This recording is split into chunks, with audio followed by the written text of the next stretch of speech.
Good evening. Welcome everyone to the St. Bernard Sports Hall of Fame annual induction ceremony. We ask that you take your seats and get settled so we may begin. At this time, Pastor Randy Millette, pastor at Living Proof Church in Araby, will open in prayer. I would also like to welcome our Board of Directors Vice President Shane Quirk to the stage. He will be leading us in our Pledge of Allegiance, and Brittany Ruiz for the singing of our country's national anthem. And our Chalmette High School ROTC will present the colors. Actually, you got to bring this down. Good evening, everyone.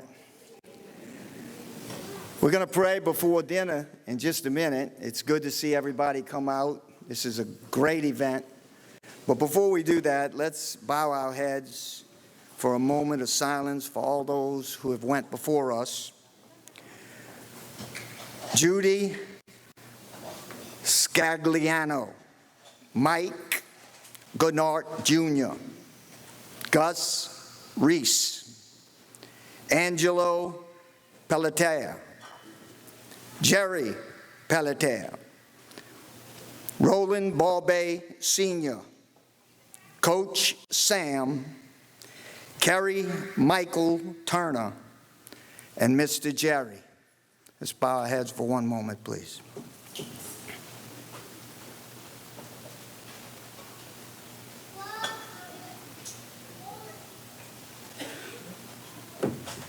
Father God, we are glad and thankful to be gathered here tonight to celebrate all the accomplishments of these athletes. Some that have already ended their career, others that are charging ahead. Father, we thank you right now for this night. Lord, we thank you for the opportunity to be here. We thank you for all of the wonderful athletes that have come out of St. Bernard Parish.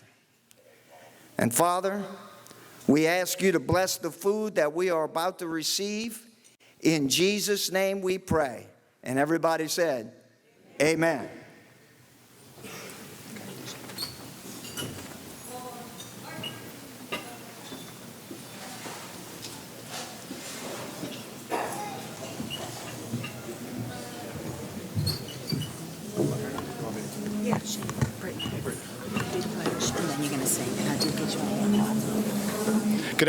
Good afternoon, everyone. My name is Shane Quirk. I'm the Vice President of the St. Bernard Sports Hall of Fame. If I can ask you all to stand up.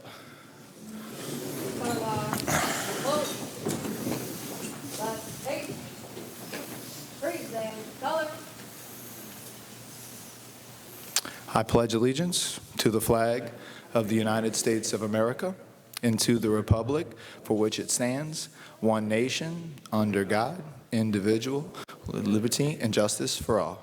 Thank you.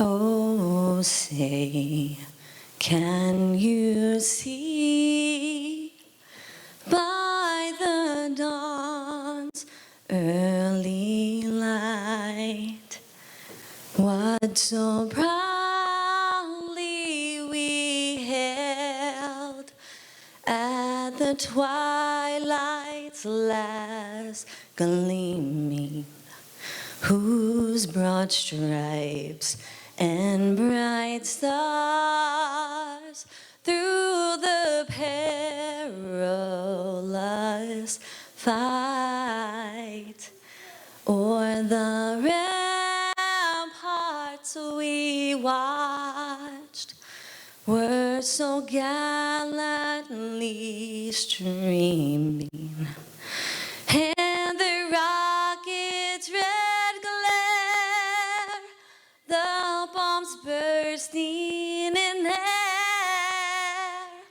gave proof through the night that our flag was still there. Oh, say, does that star-spangled banner yet wave o'er the the land and of the free, and the home of the brave.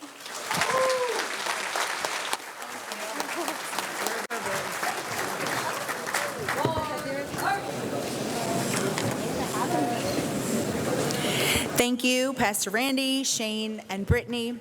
It's so refreshing to live in a country where we can still come together, united under the name of Jesus. We are thankful for all that God is doing here, and I am thankful to be here with you all in the name of Jesus Christ, our Savior. Before we begin, I would like to welcome all of you tonight. So many of you in our audience are vital to our organization.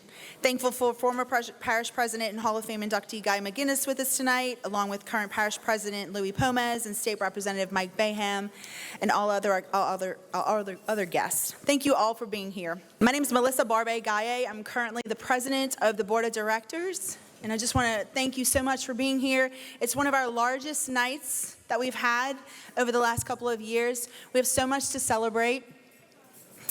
To our former athletes, our current competitors, our coaches, our families, and the friends who fill these stands year after year, welcome home. Because that's what this is tonight, home. We gather not just as individuals, but as a community rooted in tradition, strengthened by family, and united by something bigger than ourselves. In our corner of the world, athletics has never just been about wins and losses.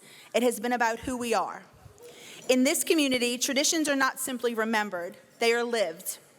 They are passed down from grandparents who once wore the jersey, to parents who cheered from the stands, to children who now lace up their cleats with the same pride. To be part of this community is a choice, and those who choose it understand the responsibility that comes with it, to uphold standards, the work ethic, and the respect that define us. Athletics has always been one of the strongest threads in the fabric of this community.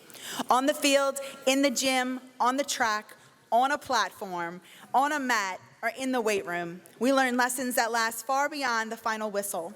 We learn discipline, we learn sacrifice, we learn how to lead and how to follow. We learn how to win with humility and how to lose with dignity.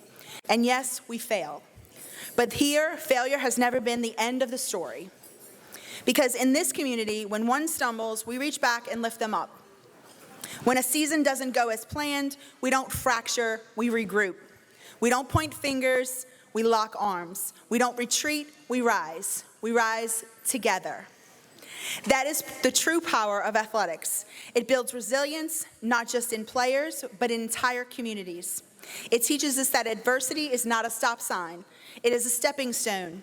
It reminds us that the scoreboard does not define us, our response does.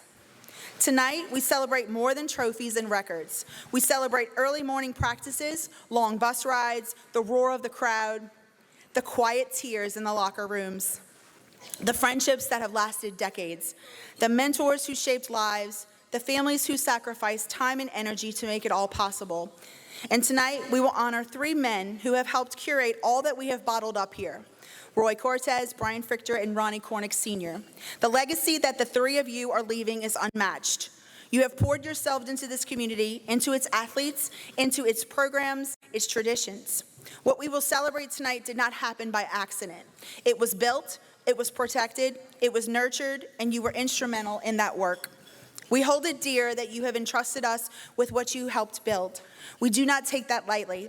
Your example challenges us to lead better, serve better, and preserve the traditions that mean so much to this community. I would also like to take a moment to thank our incredible board of directors, Dr. Brian Frichter, Roy Cortez, Renee Heyer, Eddie Appel, Maureen Liuzza, Shane Quirk, Jeff Sutherland, Kelly Plesha, Sal Cusimano, April Hagedon, and Roland Barbe Jr. You are outstanding individuals who have worked tirelessly alongside me as my teammate to make each day better for our organization. Your dedication often happens behind the scenes without applause, but it is the foundation that allows nights like this to happen. Thank you for your leadership, your loyalty, and your heart. I applaud you tonight.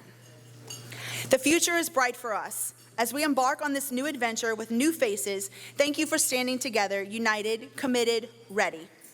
To our corporate sponsors, Gulf Coast Bank, the Lamarck Ford Company, and the Miro Foundation, you are part of our story. Your support goes far beyond donations, logos, and banners. You invest in young people. You invest in opportunity. You invest in the community. Thank you for cheering for us in so many ways. You are part of our team. A very special thank you to Sean Fazan for coming to speak with us tonight. Sean, I know you have a deep admiration for all that we do here, and we are grateful that you chose to spend your time with us and share in this celebration. To our former athletes, your legacy is alive. Every time a young athlete walks into a practice with determination in their eyes, they walk in the footsteps you left behind. To our current athletes, understand that you are part of something lasting. You carry not only your own dreams, but the traditions of those who came before you and the example for those who will follow. To our families and supporters, you are the backbone. Your unwavering presence, your encouragement, your belief, they make all the difference. Community, tradition, family. These are not just words we say, they are values we live. They are why we show up for one another. They are why, no matter the challenge, we stand shoulder to shoulder. Athletics gives us moments of glory, but more importantly, it gives us unity. It gives us pride, it gives us resilience, and even through failures, we rise together. May we continue to honor our past, invest in our present, and build a future worthy of the generations who will one day stand where we stand tonight. Thank you for being a part of this family. Thank you for carrying our traditions forward. And thank you for proving year after year that in this community we are stronger together. Enjoy this special evening.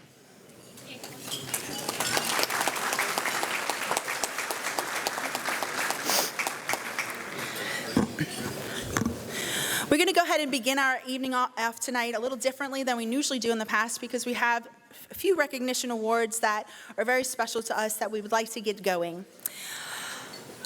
These first two men that we will honor have for over 16 years answered the call to be a part of something special.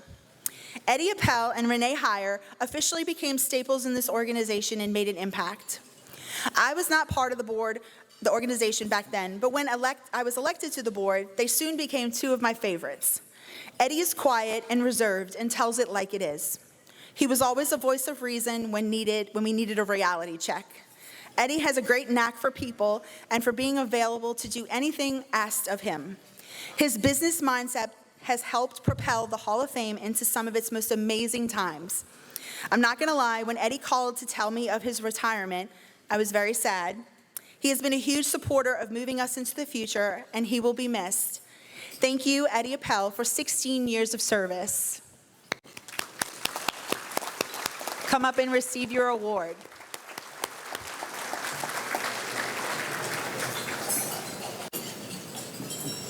Yes.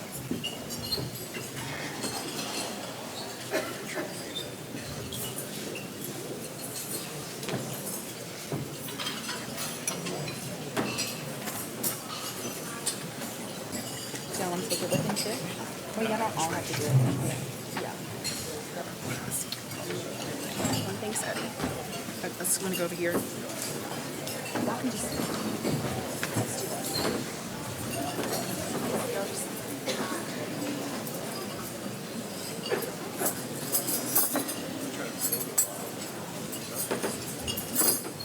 Congrats, buddy.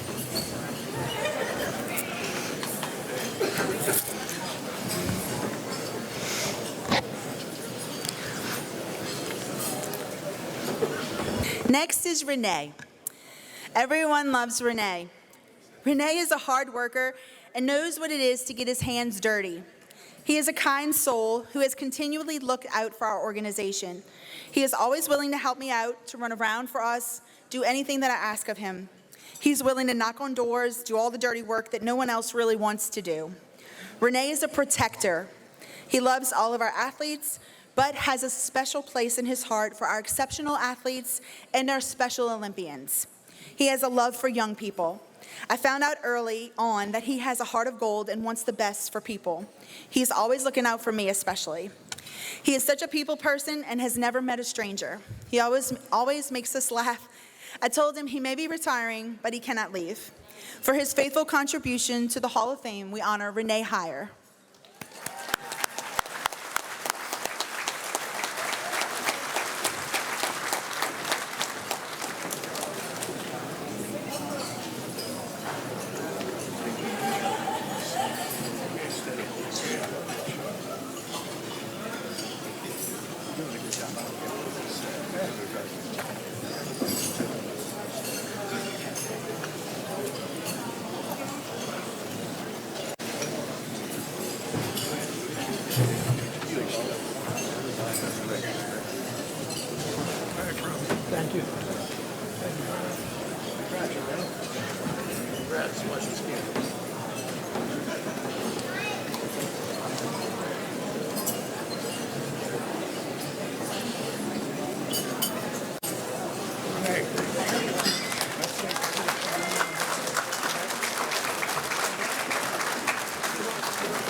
I will.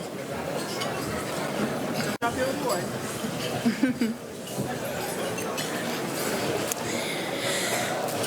The next three men are truly the foundation of what you see all around you today. They are our founding fathers. They are the men who over 30 years ago had this wonderful idea to bring the St. Bernard Sports Hall of Fame to life.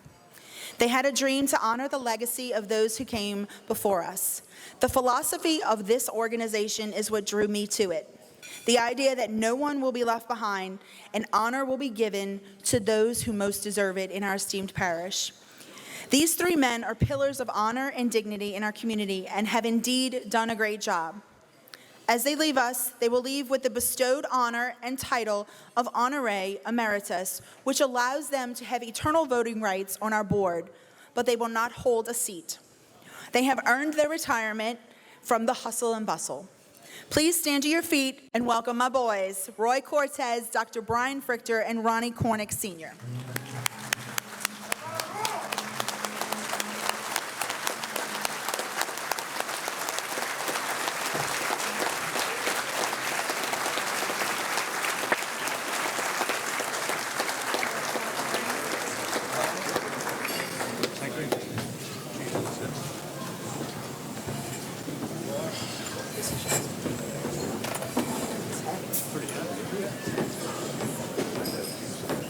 You want to take all one shot together? Yeah. I don't want to. It's going to be on my wall.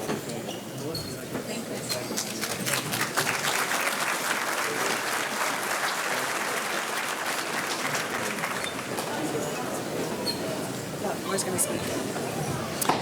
Roy Cortez will say just a few words.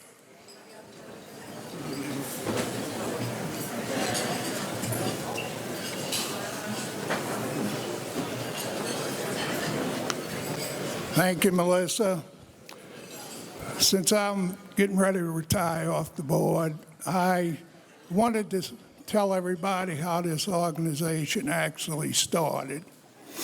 1992, Mr. Sammy Frichter Sr. passed away. Ronnie Cornick wrote an article in the newspaper paying tribute to him, not only about being a mentor in sports, but also a mentor in life. And the way Ronnie ended that article, he said, if anybody ever deserves to be in the Hall of Fame, it's Sammy Frichter. Well, immediately after I read it, I called Ronnie and I said, man, you hit it spot on. That was a terrific article. But he also planted the seed. I kept thinking about it. Man, can we do this? Can we start a Hall of Fame? A couple of phone calls later to Ronnie, and he's like, come on, let's do this. So we contacted 12 guys. One was on a council, one was on a school board, one was in a Kiwanis Club, another one was a lawyer. Set up a meeting at Port 3 Restaurant. Ronnie pitched our idea, told them what we intended to do. One by one, they said, man, this is a great idea, but I'm involved with so many other organizations, I don't have time to make a commitment. But I think it's a great idea. One by one, they all said that. At the end of the night, there was 4 of us left standing. Myself, Ronnie, Dr. Brian Frichter, Earl Ickes Jr. All right, we're gonna go forward with this. Now you got to form an organization. How do you do that? With a lot of help is how you do that. Danny Bourgeois helped us with our mission statement. Jeff Paragoni and Ronnie Cornick's wife, Cheryl Cornick, helped us with all the legal bylaws, all the federal, state ID, everything you needed. And then Kenny Berthlot belongs to a bunch of sport organizations. He told us, got to get resumes, you got to have a point system. Okay, so we got that. Now, the next thing you need is financing. You need somebody to put up the money. We want to talk to Mr. Nick Triss at People's Bank. He said, I got y'all. Whatever y'all need, I got y'all. All right. First inductees is a no-brainer. Norris Weiss, Chalmette boy, went to Ole Miss, drafted by Denver, played in the Super Bowl right here in New Orleans. Jerry Pellegrini, ranked number 3 in the world, the boxing barber from St. Bernard. And even though Mr. Sammy didn't play sports himself, we wanted to come up with a special award, special honor. So we came up with the Humanitarian Award. That's why I consider Humanitarian Award one of the greatest honors you can have besides being an inductee. See, when Mr. Sammy became president of the Recreation Department, he just didn't sit in the office behind a desk. He was out there on the field with us. He was out there helping us any way he can. Whatever y'all need, tell me. You need uniforms, I'll get you a sponsor. You going on the road to play, I'll get transportation for you. I mean, Mr. Sammy did it all. And that's why Ronnie recognized him as being such a great man. I'm going to give you one quick example. I had a bad ball game. I struck out 4 times. I came to the plate 4 times, struck out every time. Well, anybody that's played baseball, if they struck out, they know it's not a good feeling. Next day at batting practice, I'm getting up, ready to go take my stance in the batting box. And who's there waiting for me? Mr. Sammy. He's like, go ahead, take your position. Getting your normal batter stance. Well, I was scared to get hit by the ball because these guys are throwing the ball so hard. So I'd step in a bucket, is what they would call it. Instead of stepping in the pitcher, I would step in a bucket, scared to get hit by the ball. So after I take my stance, Mr. Sammy lays on the ground and he holds my front foot down. And guess what? I start hitting line drives, not striking out. He said, that's your problem, son. Quit stepping in a bucket, step towards the plate. That's just one example. Here's the president of the Recreation Department who's going to lie on the ground and help. And it's just, that's what it's all about. Ronnie became our leader and led us for the first couple of years. And until his daughters, he had twin girls, him and Cheryl, started high school, and he wanted to be involved in the everyday activities. So he's like, I'm leaving the board. I want to be involved in my twins' life. Well, that's fine, you know. So then Sean Warner became our leader. Sean Warner led us. And this whole time, we're learning and growing. We don't know everything, so we're still learning and growing. And that brings us up till today. Today, we are still learning and we are still growing. And Melissa's our leader, and she's got all the stuff you need to be a leader.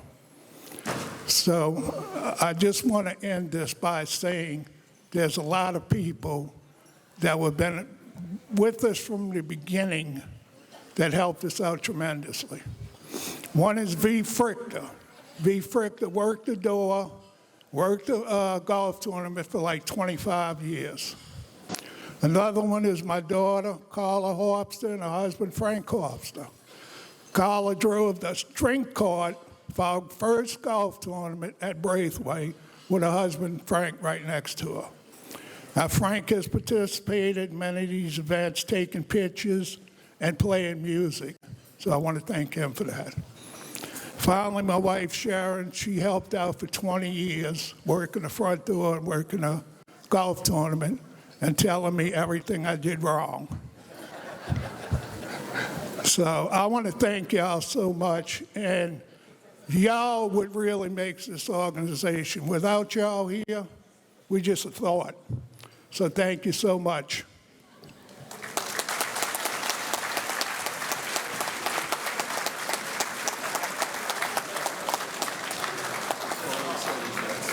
Let's give a warm welcome to our guest speaker, Sean Kuzan. Hello.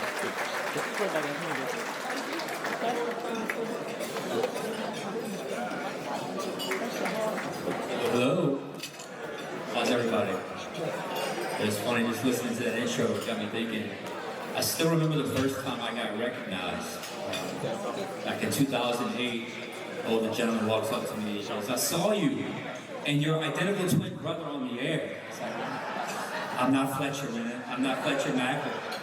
I'm Sean Kazan. Anyway, it's great to be back in St. Bernard Parish. Not from here, from the West Bank. The West Bank is in here? That's all right. It's still back there. Love me some Shout Nations. Y'all are great.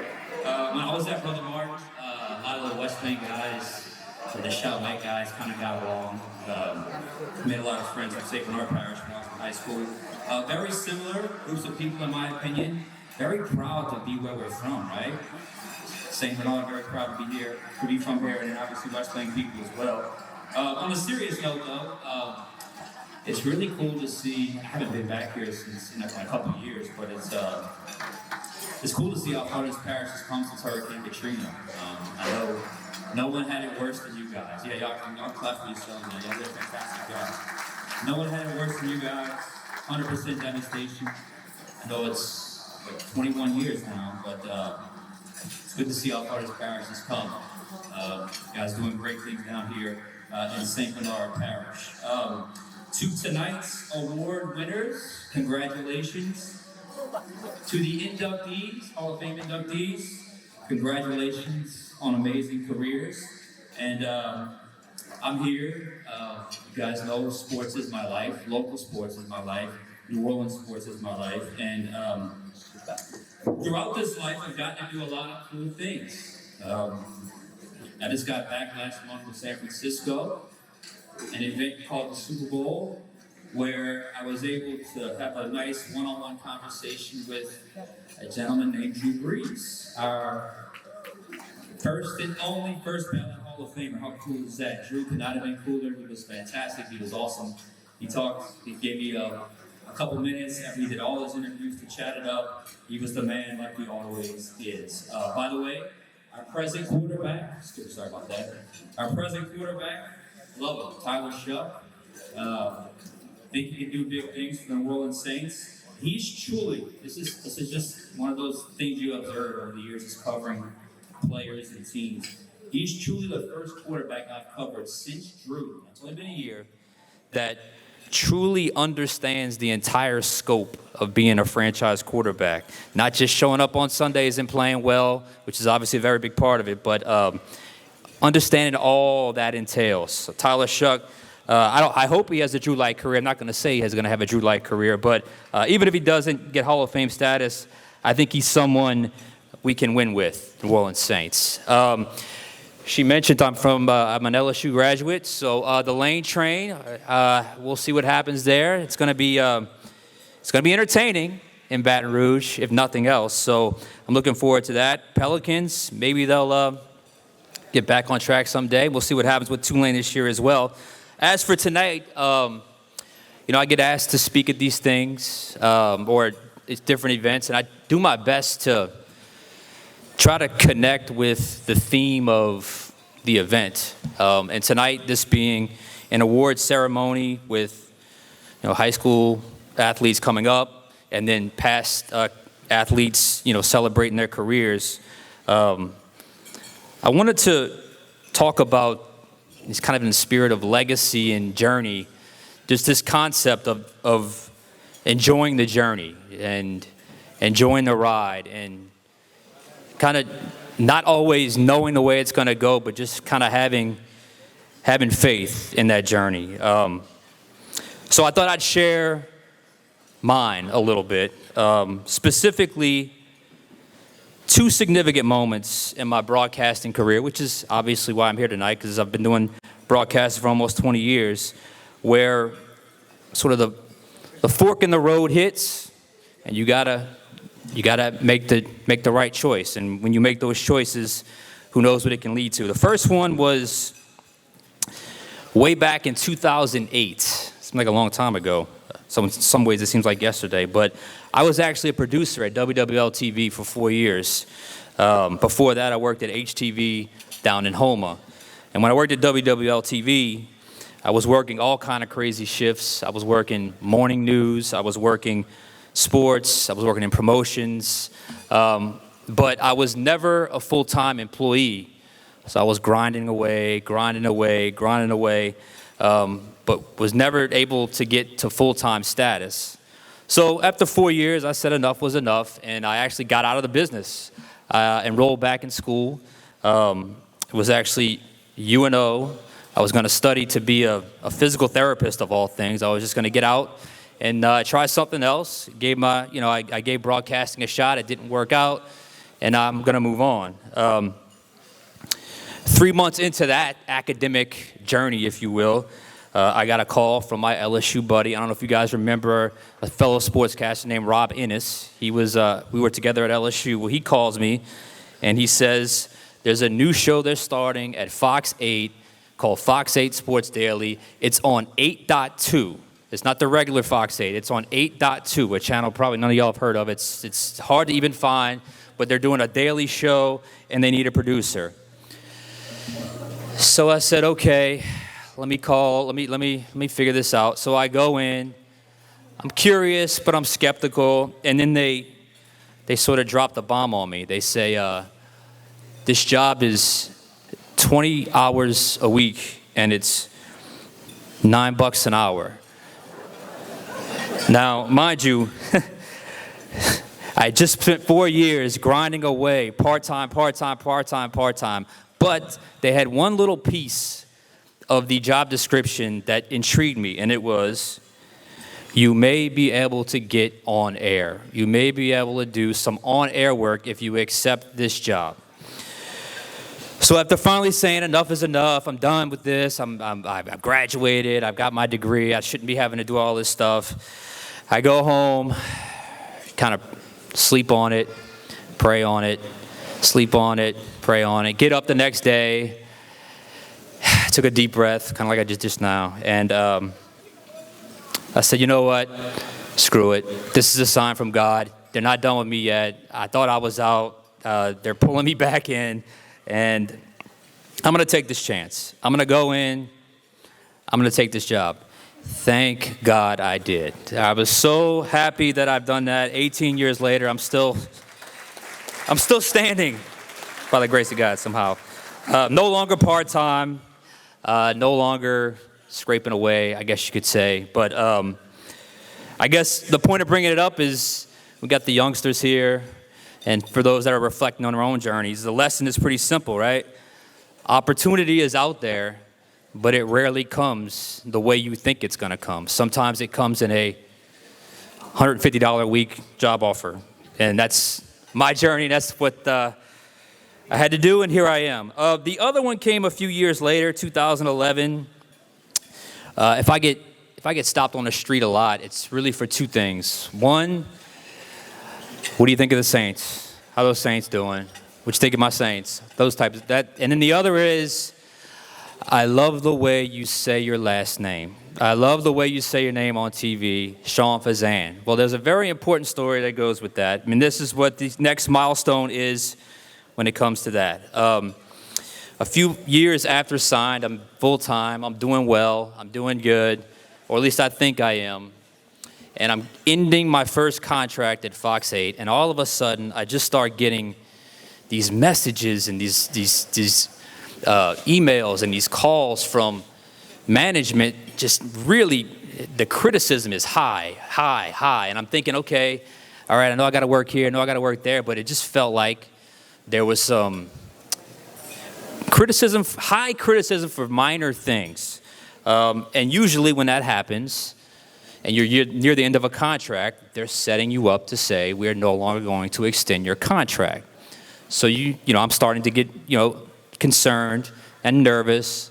And then I get called into my news director's office, who tells me, he's telling me all these things, and he says, oh, and by the way, you're not saying your name right. I looked at him, I said, excuse me? He said, you're not saying your name right. You sound too yatty. I was like, I don't think I've ever been more mad in my life. I walked out and I said, these people, they think they own me so much that they have the right to tell me how to pronounce my last name. So I go home, talk to my then fiance, now wife, Ashley, and I said, look, they're probably gonna fire me soon, so I'm just gonna throw caution to the wind, just kind of let it rip. I'm just gonna do it my way. Next time I got on the air, I was doing a live shot, and I did the, in Metairie with the Saints, I'm Sean Fazan. I really stressed the Sean Fazan. Did the exact opposite of what they're gonna say, what they wanted. I was like, it was almost like an act of defiance. Sure enough, contract comes up. My two coworkers that were with me, they ended up leaving, so I was the one person left in sports, so they couldn't fire me. I get renewed. Almost a year later, new ownership comes in, and the person that was telling me about my name, it wasn't him. It was the person above him that was sending him these messages to tell me. New management comes in, or new ownership comes in, and the person that was telling the person to tell me about my name, well, new ownership decided it was time for new management. So he ended up getting canned. So that's kind of the way it goes sometimes. So I guess the lesson there is sometimes you just got to say screw it and just do it your way. Since then, though, I've been, kind of moved along my career. I'm in this little OG status world now where I look around and I'm one of the oldest ones covering the Saints. I look around and I see some people that have kind of started around the same time I have, and I'm just like, how did we become the old guys all of a sudden? I gave a speech at ULL on a Zoom once, and a young student goes, how you doing, Mr. Fazan? I forget the kid's name. He goes, I grew up watching you. I was like, wow, I'm already at that age where people have grown up watching me. But it's a blessing, and it's been a hell of a ride. I'm in negotiations for another contract, so I'm going to keep this thing going, God willing, for the next few more years. And as to all of you, all of the inductees, all the award winners tonight, just embrace your own journey. Understand there's going to be some pitfalls and some challenges along the way. But just keep moving forward, trust God, and when you got to do it your way, do it your way. Thank you, guys.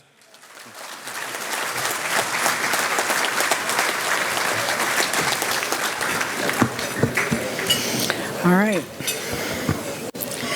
All right. There's so much beauty in what we do here at the Hall of Fame. We get to celebrate so many lives. I love it so much. I love getting to honor people who deserve it. This year, we lost so many good men and women, those men and women who dedicated their lives to our community. One such life is none other than Gus Reese. Gus passed away this year, and I know how much his presence is missed. Tonight, the Hall of Fame is honoring Gus as a lifetime friend of the Hall of Fame. Gus was instrumental in helping our organization get off the ground.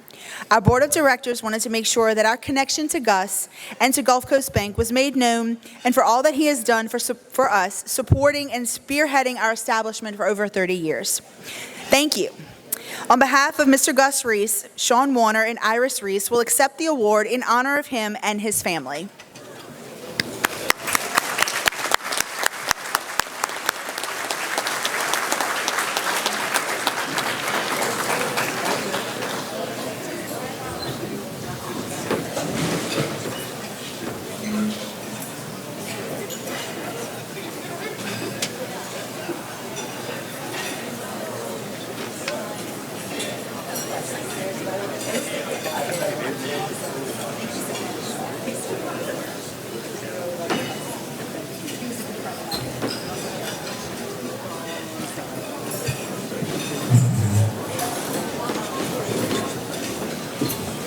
So on behalf of the Reese family, we just want to say thank you to the Hall of Fame board. Thank you so much for recognizing Mr. Gus. We really appreciate it. Gus was a one-of-a-kind guy. He's one of St. Bernard Parish's favorite sons. Grew up on a Reese family tomato farm on Parish Road in Judge Perez. Was fortunate enough to go to Holy Cross. Played football, was on a track team. He threw the shot put and the discus. From there, he got a scholarship. Got a scholarship to LSU. His freshman year, LSU won the national championship. Can you imagine being on a national championship your freshman year? It's unbelievable. That was a source of pride with Gus that lasted his whole life. From there, he went on to USM. At USM, he got a degree in finance, came back to St. Bernard Parish, and began a career in finance, eventually starting with People's Bank. He was at People's Bank providing access to capital, financing people's dreams, and he was in the banking industry for 60 years. Simultaneously, after Betsy, he became a sheriff's deputy. So he was helping people achieve their financial goals and dreams during the day, and then at night, he was a first responder and putting bad guys in jail. So fast forward there, he went on 30 years down the road. He told everybody he was retiring from banking, getting out of it. And shortly thereafter, there started being billboards, TV ads, newspaper ads saying, "Where's Gus? Where's Gus?" Came out 3 months later, Gus Reese is now working at Gulf Coast Bank. So Gus, he loved supporting this event. This is one of his favorite events. He would come and he would sit right in the front right there for every one of these events. And this was one of his most cherished memories, was to come here, sit here and enjoy this event and watch the athletic accomplishments and people getting awarded. That was one of his favorite things. And 10 years ago, he was able to get Billy Cannon, the great one, All-American, Heisman Trophy winner, national champion, to speak at this event. That was one of his crown moments in his life, that he was able to bring Billy Cannon to this event and to speak to us and be the guest speaker. So when anybody asks, "Where's Gus? Where's Gus?" you can tell them that Gus is in heaven and he's fighting like a tiger for his family, his community, and his friends. Amen.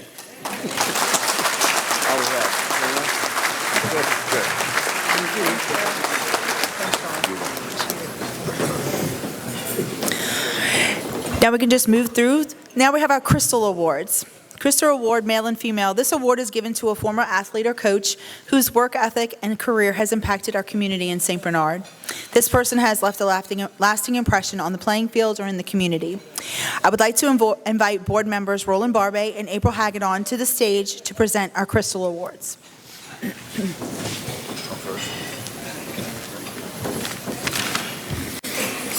How's everybody doing? I got to say, when I first started reading this man's bio and what he was a part of and what he was able to accomplish and what he would involve his life in, for one, I was standing up. But it got so lengthy that I actually got winded. I had to sit down. I ain't lying. It's like, so what I'm going to do is I'm going to let you read the fine print in the program, and I'm going to hit some general spots on what this man actually accomplished. As an athlete, this man started here in St. Bernard Parish. He was a member of multiple baseball and basketball all-star teams. He earned the title Metro Diamond Club Player of the Year and was presented the key of the city of New Orleans for hitting 3 home runs in a row in a state tournament when he was 12 years old. He went on to Holy Cross, where he was a standout baseball and basketball player, and is a member of the 1969 district championship and state championship team that was ultimately inducted into the Holy Cross Sports Hall of Fame. So he is a member of Holy Cross's Hall of Fame now. He went on to Loyola University on a baseball scholarship, but he only played 2 years because they discontinued the program at Loyola. So his coaching career actually started in the early 70s, and he spanned for over 42 years. Officiating and umpiring covered 14 of those years. So I think when you realize all of what he has done, his personal accomplishments, educating young people, and coaching young athletes, being a great representative of St. Bernard Parish, this is why I'm honored to introduce the Crystal Award winner, the player, the educator, the coach, Mike Sciamento.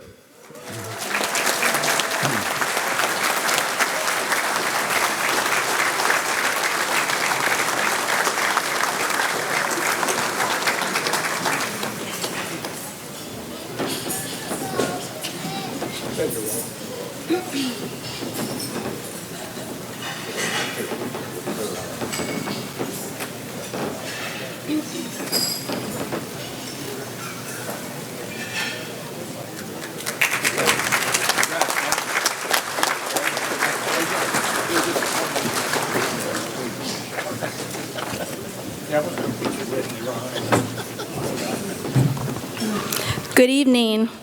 Tonight we have the privilege of recognizing a man whose life has become woven in the very fabric of baseball in St. Bernard Parish, Thomas John Coach Tommy Clark, as he receives the Crystal Award. For more than 40 years, Coach Tommy stood in the dugout, on the practice field, and beside generations of young athletes, coaching boys as ages 7 to 12 and shaping more than just ball players. From 1983 through 2022, he led recreational and all-star teams with passion, discipline, and heart. Even in recent years, he continued coaching alongside his son, Tim, a full-circle moment that speaks volumes about the legacy he built both on and off the field. During the golden era of all-star baseball, Coach Tommy led St. Bernard teams to multiple state championships, World Series titles, and top finishes across the Gulf Coast. He helped pioneer the parish's 9-year-old program and served as vice president and president of Bournemouth Park, always working to strengthen the future of the game he loved. But if you ask those who played for him, they won't begin with the trophies. They'll tell you about the man who taught them respect, the coach who believed effort mattered more than talent, the one who said, if you can't do it with enthusiasm, don't do it at all. And we're not going to play the best 9, we'll play the 9 best. In recent years, Coach Tommy was diagnosed with progressive Alzheimer's and dementia. Yet even as memories may fade, one thing remains abundantly clear. His love for baseball, his love for God, and his deep devotion to his family are as strong and unmistakable as ever. As he joins us on the stage, he is surrounded by his loving wife, Tina, his children, grandchildren, former players, and friends, proof that his greatest victories were never just on the scoreboard, but in the lives he helped shape. Tonight, the Crystal Award honors not just wins and championships, but a lifetime of service, humility, faith, and impact. Please join me in celebrating Coach Tommy Clark.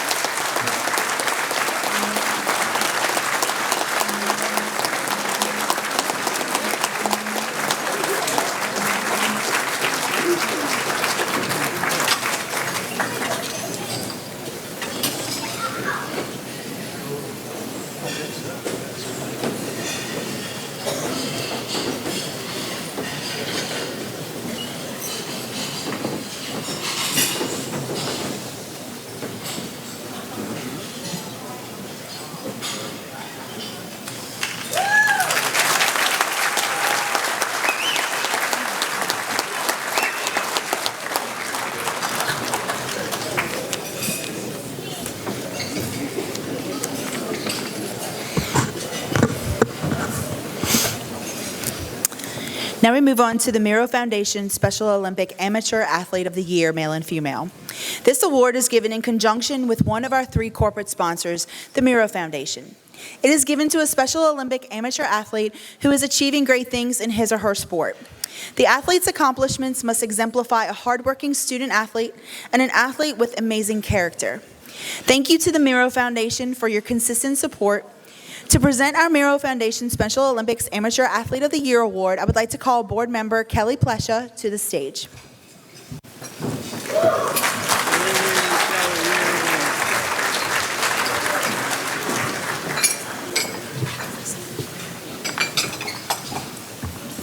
Special Olympics is a nationwide organization that gives people of all ages with intellectual disabilities the opportunity to compete in various athletic events and competitions. I'm so proud that St. Bernard Parish is part of this amazing organization by having our students compete in Special Olympics track and field. Our local meet will be held on Friday, March 13th at Chalmette High, starting at 9 a.m. It's free and open to all, and I'd like to invite everyone to go watch these amazing athletes compete.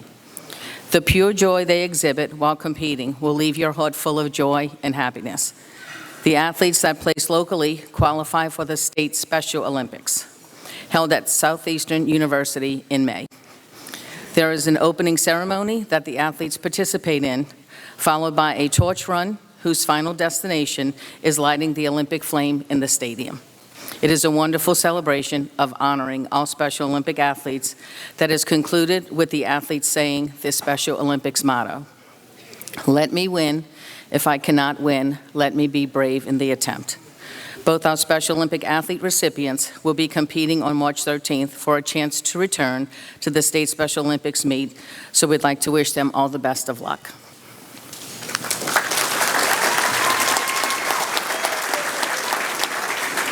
Now I'd like to introduce our female Special Olympic athlete recipient, Zora Marsh.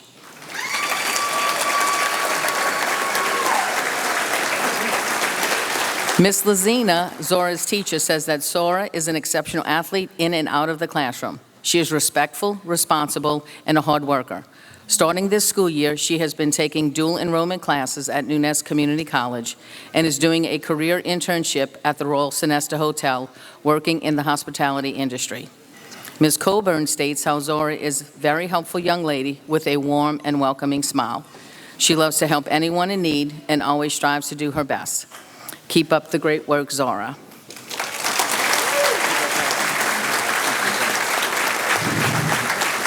For the qualifying meet at Chalmette High School, Zora took gold in the softball throw and the 50-meter dash.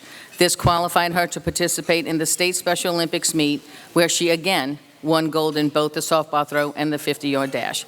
We are pleased to award Zora Marsh with the Female Special Olympics Athlete Award.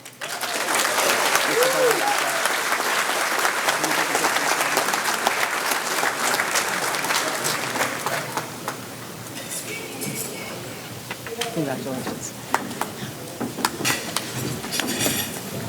Our next award goes to our male Special Olympics athlete recipient, Draven Wagenauer.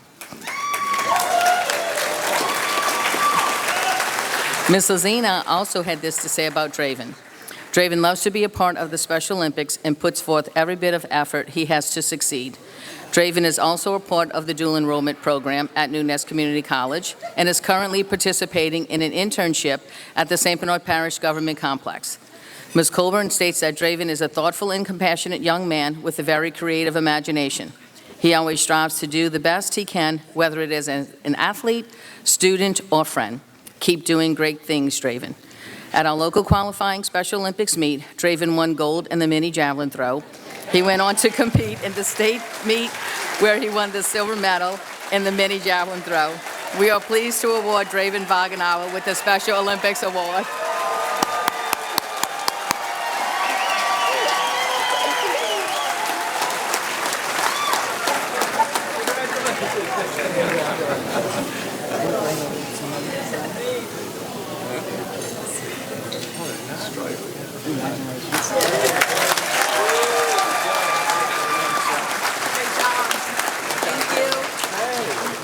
No problem.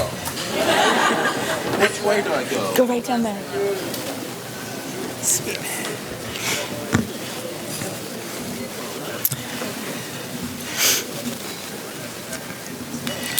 I would like to call board member Renee Heyer to the stage to present our Exceptional Athletes of the Year.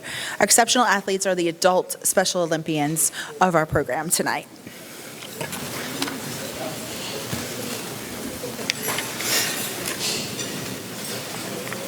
Renee? Oh, there he is. There he is.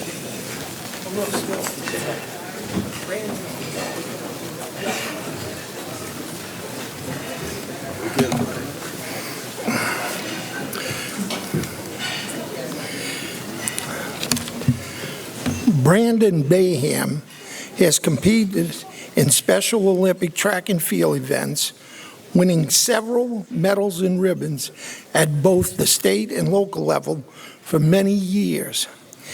In 2025, Brandon won a gold medal in swimming event at the State Special Olympics. This was his first ever swimming event at a state level. Brandon had 4 one-hour sessions on a Sunday of instructions to learn how to compete at this level. Kelly was his coach.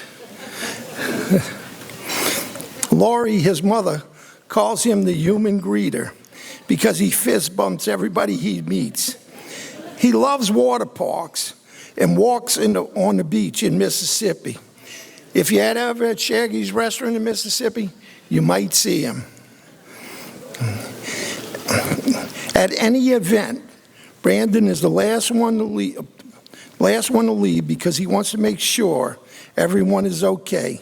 And if anyone needs help, he is there for them. Please welcome to the stage our Special Olympian Adult Athlete of the Year, Brandon Bayham.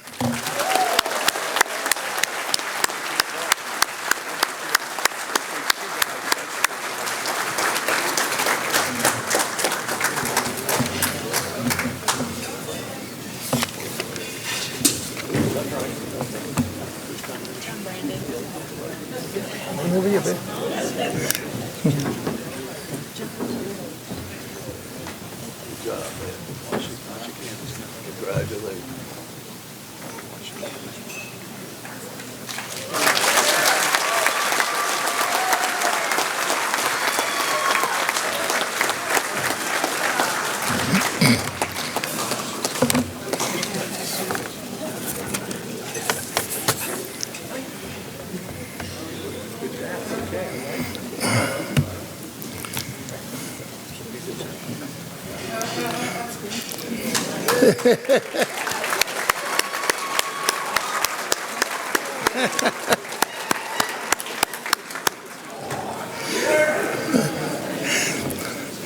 Elizabeth Lizzie Perkins stays physically fit year-round for her Special Olympic competition, taking daily walks. When the weather is bad, she goes to her room and dances to the music to stay in shape. Her 2 dogs, Mickey and Leo, and a cat named Nushi, keeps her quite active. Her mother, Carol, said she loves everything connected with Disney and loves hanging out with friends and family. Carol stated Liz especially likes dressing up to go for a fine dinner at a restaurant. Liz enjoys her volunteer job at the Community Center of St. Bernard. At the State Special Olympics, she won 2 medals in track and field, and in her first state swimming competition, she won a bronze, a silver, and a gold with the same 4 hours of instruction by Kelly. Ladies and gentlemen, our 2025 Special Olympian Adult Athlete of the Year, Elizabeth Liz Perkins.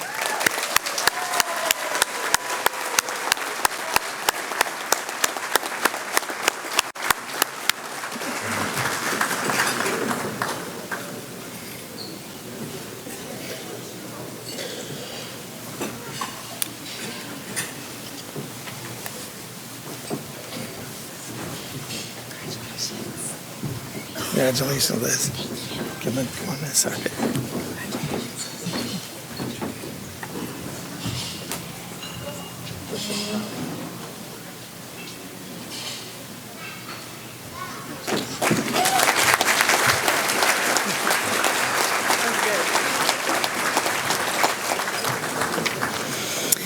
The Ronnie Lamarck Amateur Athlete of the Year award is given to a high school junior, senior, or freshman in college whose career has set a standard for excellence and achievement. This athlete has to be one of the best in his or her sport and has to exemplify outstanding character and be nominated by his mentors or coaches. The Amateur Athlete Award is sponsored tonight by the Ronnie Lamarck Ford Company. Ronnie is out of town tonight and has just celebrated his 80th birthday, so Timmy Lamarck will be stepping in to present tonight. Timmy, here you are. Hi, welcome. How you doing? Good, how are you? Good. The commitment to our youth sports program is evident in all that we do within our organization. Many of the athletes and organizations we sponsor are focused on enabling youth athletes. The Hall of Fame is continuing our commitment to our community by honoring some of the best athletes in our parish. One thing is for certain, St. Bernard Parish produces some of the most talented and hardworking athletes. From our recreational teams, to our all-star teams, to our travel ball teams, our school teams, and our high school teams. We love to hear about and honor all of their accomplishments. I would also like to call right now to the stage Coach David Lindsay from Holy Cross.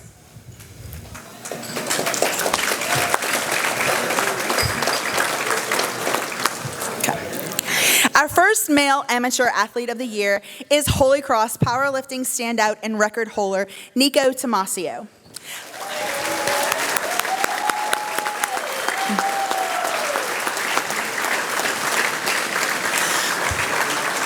I am super excited about awarding a strength athlete this year. As a strength coach and the head powerlifting coach at Mount Carmel Academy, to see this young man's achievements and accolades means so much to me. Nico set a standard in the sport, and moving numbers like 680 pounds for squat, 390 pounds for bench, and 555 pounds for deadlift almost seemed like a fantasy.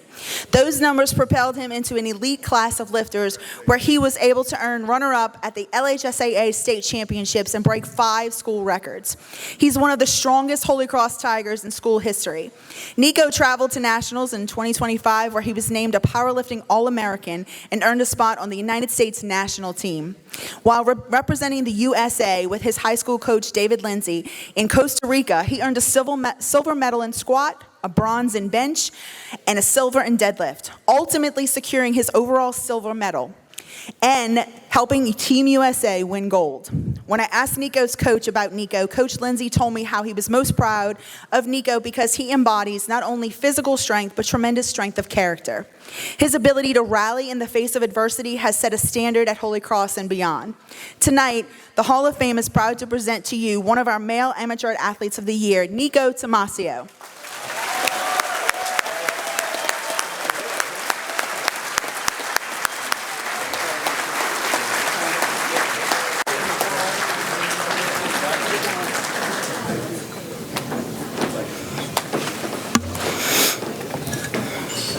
I would also like to call now Coach Scott Watney from Holy Cross to the stage.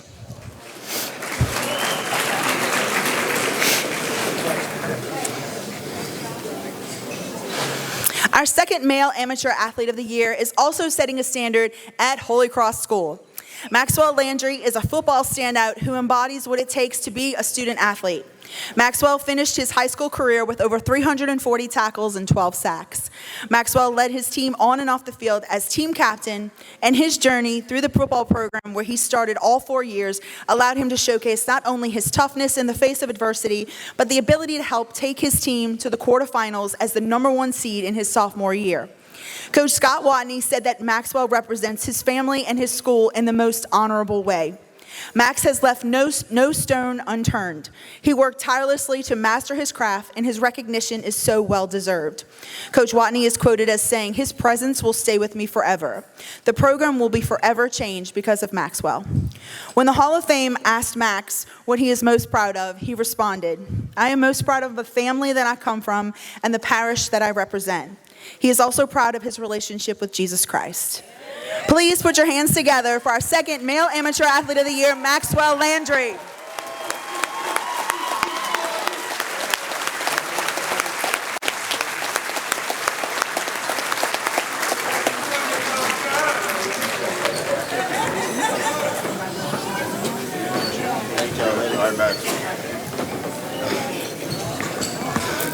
I'd now like to call Coach Butch Stockton and Jason Tucker to the stage.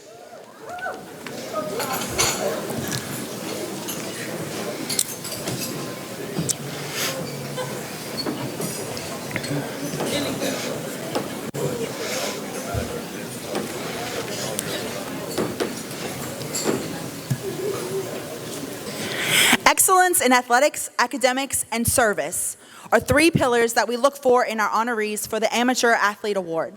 And senior multi-sport athlete from Chalmette High School, Jackson Nunez, fits all three.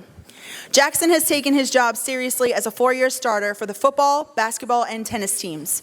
Jackson earned all district and other accolades in football. As a tennis standout, he earned a regional team spot every year. Jackson's leadership and work ethic is what he is known for as two-time recipient of the Coaches Award and the esteemed Football Captain Award. Jackson has created quite the legacy as he extends his leadership into the classroom and within the student body as class vice president and valedictorian candidate. The Hall of Fame is grateful tonight that student athletes like Jackson Nunez exist. Please welcome to the stage Jackson Nunez.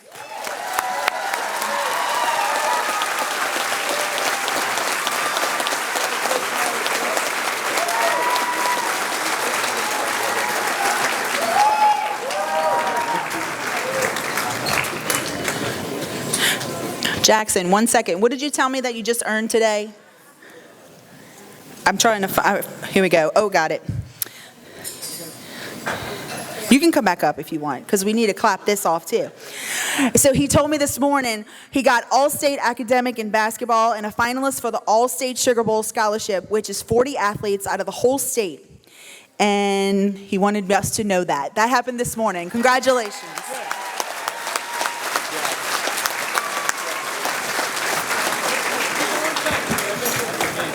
What amazing young people. Like, this has been a crew. What an amazing group of young men and women.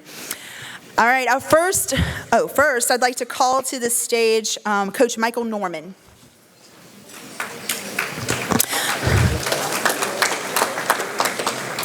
Our first female amateur athlete of the year is senior multi-sport athlete from Cabrini High School, Michaela Rishu. Michaela excels in softball, volleyball, and cross country while maintaining a 4.0 GPA along with her competitive athletics and extracurricular schedule. Michaela is a 5-year starter for the Crescent softball team, serving as their #1 pitcher and first baseman. With over 400 strikeouts and her high school accolades such as district district MVP, All Metro, and offensive and defensive MVP through the years, one can see why Michaela has earned this award. Michaela's club ball life is just as impressive, where she was part of the Babe Ruth All-World Series and received Player of the Game at the World Championships, where her team finished runner-up her first time. Michaela has demonstrated resilience and fortitude while recovering from a knee injury and then returning again to secure the World Championship with her club team the second time. An amazing attribute that the Hall of Fame admires about Michaela is her commitment to community and her ability to give back. Michaela says her biggest influence in her life is her mom. Thank you, Michaela Rishu, for being a great role model for future amateur athletes.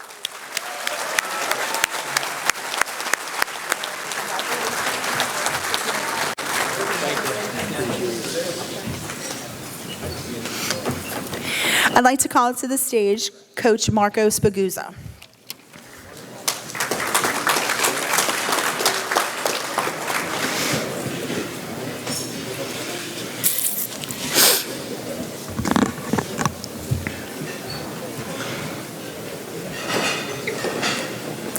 Our second female amateur athlete of the year is an outstanding representation of a young woman who is breaking through and forging a path through a sport that, as of late, has become popular and grown within the female sector. We're talking about Chalmette High School's first female two-time state champion wrestler, Janelle Rotunda.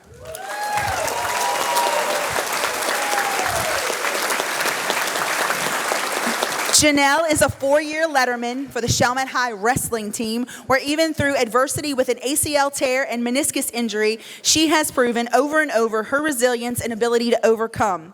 Janelle embodies a true fighter, and her tenacity is what sets her apart in her craft.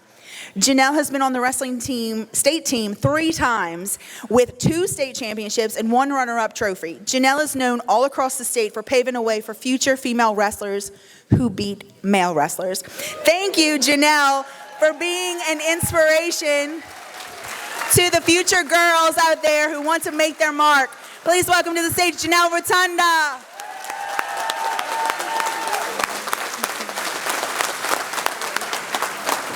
Thank you so much. Appreciate you. You're welcome. Next is our Gulf Coast Humanitarian Award. The Gulf Coast Humanitarian Award is such a tremendous life award. When you think of being a humanitarian, you have to think of being a good human. This honor is given to someone in St. Bernard Parish who promotes athletics and has been a leading advocate for the advancement in our community, good character, and established community involvement. At this time, I would like board member Maureen Liuzza to make her way to the stage for our award presentation. I would also like to extend an invitation to the stage to Slade Simon, the president of Gulf Coast Bank and Trust, to present with us. Good evening, everyone. It is with great pleasure that we honor Michael Charles Gannard, Jr. with the 2026 Sports Hall of Fame Humanitarian Award. To be a humanitarian means to care deeply about the well-being of other people and take action to help relieve suffering, improve lives, and promote human dignity without expecting anything else. Those words to me illuminate Mike. Tonight is both an honor and a privilege and a very difficult moment for me because Mike was not only an outstanding member of this community, but also one of my dearest and longest friends that I've known for over 40 years. When I think about what made Mike special, I think of the consistency of his character. Mike embodied true leadership. He supported causes that strengthened our community. Mike was a man who gave without hesitation. He was truly one of the most selfless men that I've ever known. He's consistently put others before himself, not for recognition, not for applause, but simply because that's who Mike was at his core. Mike was an outstanding lawyer. He was brilliant, well-respected amongst his colleagues, and deeply committed to justice. But what made Mike exceptional was not just his legal skills, but his heart. He understood that behind every case was a person, a family, a life that mattered. He practiced law with integrity, compassion, and an unwavering sense of responsibility. And long before many of you knew him professionally, Mike was an excellent athlete. He made an enormous impact on his team, not just because of his talent, but because of his leadership. He encouraged his teammates, he pushed them to do better, and understood that success was never about one person. It was about lifting the whole team. As a friend, he was steady and loyal. He showed up in the good times and in the hard ones. He listened without judgment. He offered advice without ego. He carried the weight for others quietly and never asking for nothing in return. St. Bernard Parish is stronger because Mike lived in it, and I'm better because I had the privilege of calling him my friend. This award reflects a life lived with purpose, rooted in service, integrity, strength, and the love for others. This room tonight is filled with family and friends who miss Mike more than words can express. But his legacy lives on in the people he mentored, the clients he helped, and the community he strengthened, and the example he set for all of us. It is one of the greatest blessings in my life to have known him. And at this time, his children, Johnny and Janie, will receive this prestigious award in honor of their father.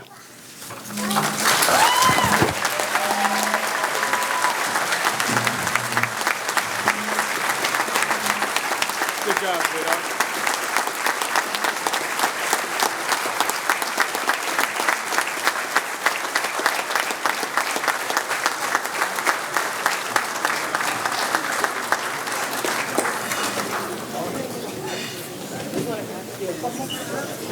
Take it from me, Aunt Mary.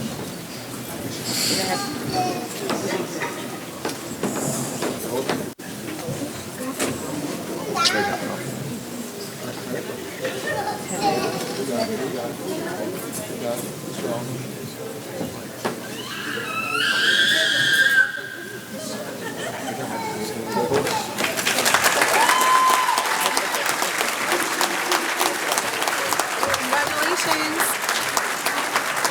Jane, how are you? Thank you so much. job.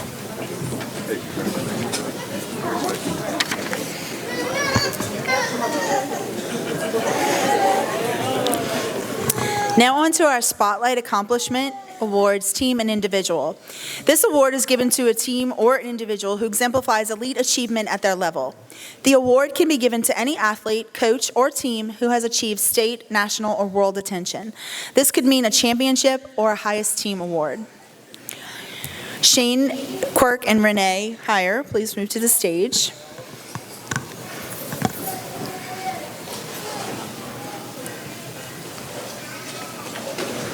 Okay. Baseball. You were next first.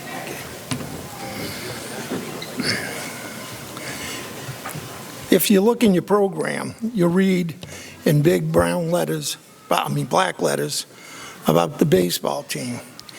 The 1984 UNO Privateers remain a celebrated part of Louisiana sports history, showcasing the potential of college baseball in the state. I'm going to add a little something to this. In 1979, ESPN televised different sporting events. It was the beginning of showing all kinds of stuff on ESPN. In 1983, they aired Sunday college baseball games, and UNO was one of the featured teams during that year. They played a few games on the TV. The year UNO went to the College World Series, 1984, ESPN aired a game against Miami.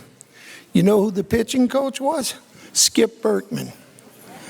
The next year, Skip Bertman was hired by LSU as head coach. And that's baseball history that started in this state with all these teams going to the World Series, College World Series. The 1984 team had over 30 local players from Brother Martin, Holy Cross, De La Salle, Shaw, Rumble, Jesuit, and Chalmette. They were led by one of the best coaches in the nation, Ron Maestri. They played as a team for the team. That is why they were successful. I had season tickets with my friend Norman Sass for about 20 years.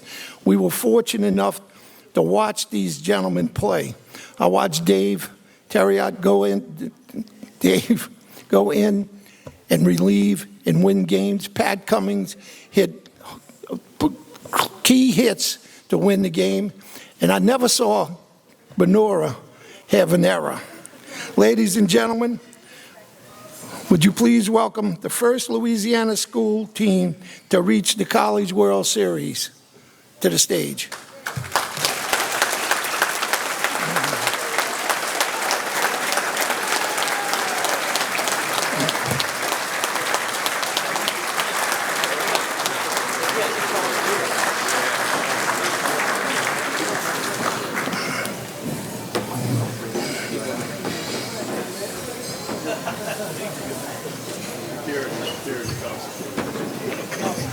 Thank you all for doing this. We appreciate it. I wish all my buddies were here for this. Thank you. Of course. Congratulations.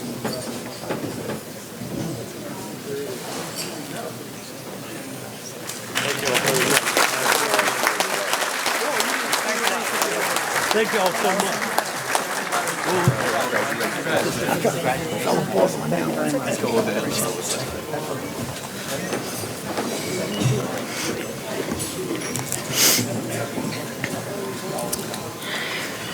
Oftentimes, Olympic development sports don't get their fair share of acknowledgement in our society. But in 2014, Sean and Wendy O'Neill had an idea and an opportunity to bring the residents of St. Bernard Parish a sport where family and kids could build something special, granting those who joined the club access to discipline, confidence, and life skills were only 3 of the many reasons why competitive swimming took off in such a short time. With the addition of Adam Battaglia as one of the lead coaches and many others, the Bluefins were created to bring families in St. Bernard Parish together. Traveling to meets and bringing home hardware just ended up being the icing on the cake.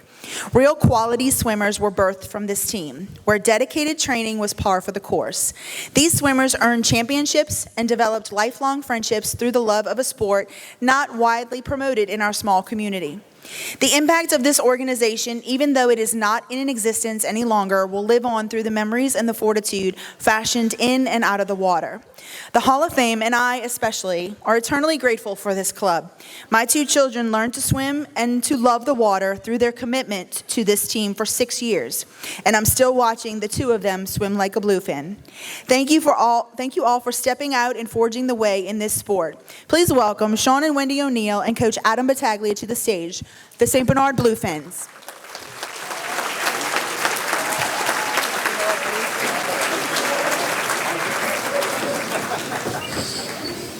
Do you want to present?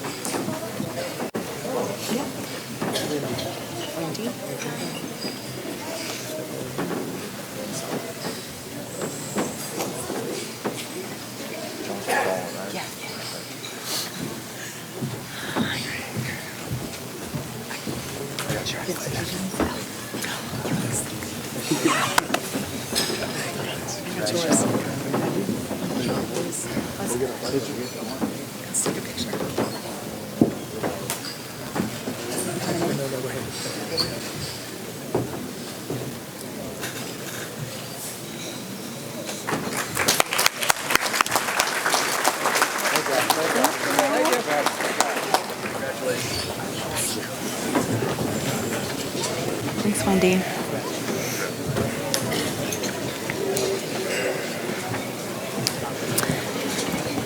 Now Shane Quirk would come to the stage to give out the next 2 awards.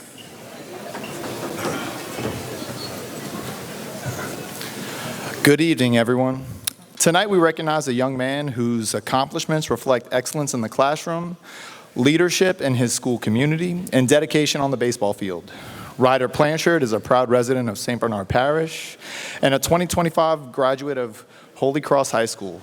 During his time at Holy Cross, he distinguished himself in many ways, serving as a captain of the varsity baseball team, student class president, and a Eucharistic minister, all while maintaining high honors. Ryder's passion for baseball began at just 4 years old, and in 2019, he reached an incredible milestone when his team captured the Little League World Series championship. Today, he continues to build on that success as a freshman at LSUE, where he plays collegiate baseball while pursuing a degree in finance. His commitment to academics has already earned him a place on the fall semester chancellor's list. This summer, Ryder will continue developing his game in Tennessee with the Ohio Valley League before returning to LSUE in the fall. Please join me in congratulating Ryder on his outstanding achievements and a bright future ahead.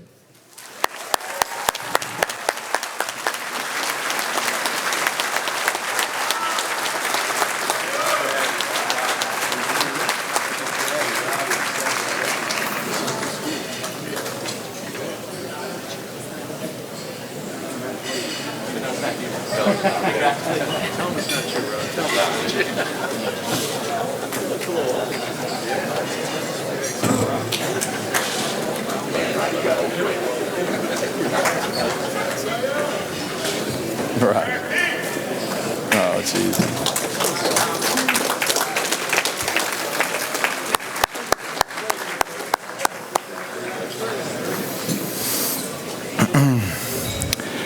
Now we take a moment to spotlight one of our Chalmette High School's outstanding seniors, Tyree Darrensburg. Tyree has been a consistent force on the defensive side of the football field and a major contributor to the success of the Chalmette High program. Throughout his high school career, he has earned a reputation for his discipline, toughness, and strong work ethic, qualities that make great athletes and great leaders. As a junior, Tyree earned both All-District and All-Metro honors, establishing himself as one of the area's top defensive players. He continued that momentum into his senior year, once again earning All-District recognition and being named District Defensive MVP, a testament to the impact he made on the field and the respect he earned from coaches across the district. His hard work has opened the door to the next chapter, as Tyree has committed to play Division I football at the University of South Alabama, where he will also pursue a degree in business. As he prepares to graduate in May of 2026, we are proud to recognize his accomplishments and excited to see where the future holds. Please join me in congratulating Tyree Darensburg.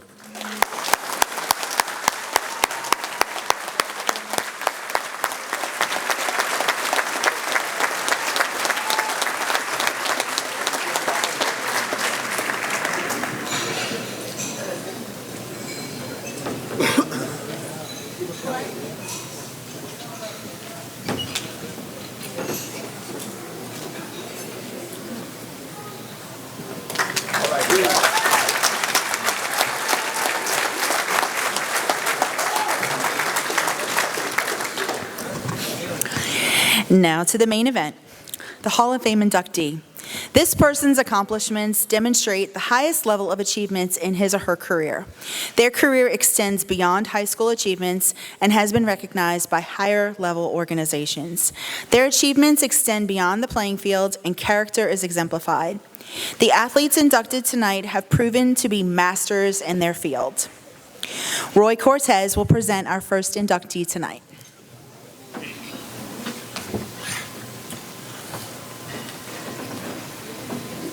Got to put my glasses on to read this.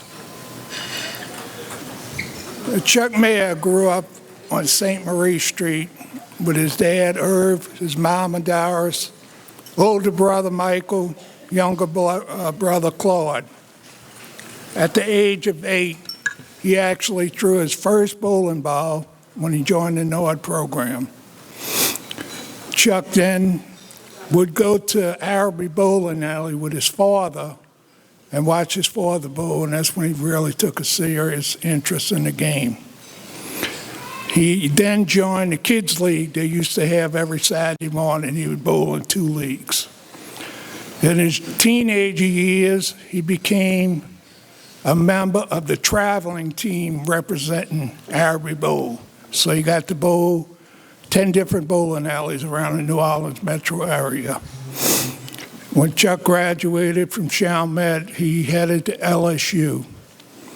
After leaving LSU, he came back to Chalmette and bowled in his first adult league at the age of 17. In '77, Chuck left St. Bernard and headed to Birmingham to accept a promotion for his job at South Central Bell. His bowling career exploded due to his, in his words, the upgrading and technology of equipment. He said it's like a science now. And along with his talent and his passion and love of the game, led him to be inducted into the Birmingham Hall of Fame in 2001. The following year, in 2002, Chuck was inducted into the Alabama Hall of Fame, where the president of the State Bowling Association stated that this is the best resume he has ever seen. Chuck won 5 senior professional tournaments and several other tournaments. Do we have any bowlers in the house? Is there any bowlers? Anybody bowl? I just wanted to know because he has bowled 86 perfect games, 86 300s. A 300 consists of throwing 12 strikes in a row on 2 different lanes. He also has over 30 800 series. That's bowling 3 games and averaging at least 267 a game. So it shows you his talent and how good he is. He still bowls today. His goal is like, I want to reach 100 300 games. Like, he ain't satisfied with 86. That ain't good enough. Ladies and gentlemen, our first inductee, Charles Chuck Mayer.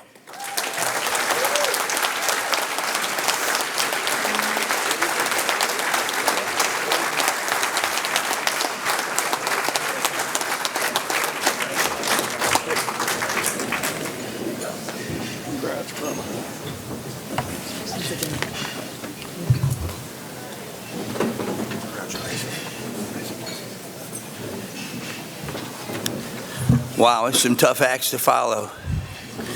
As Roy mentioned, I was inducted into Greater Birmingham Association's Hall of Fame for superior performance in 2001, first year I was eligible. The following year, I was inducted into the Alabama State Bowling Association Hall of Fame, 2002. Those were both very important to me, but I will tell you, this is the most important thing that's happened to me in my career.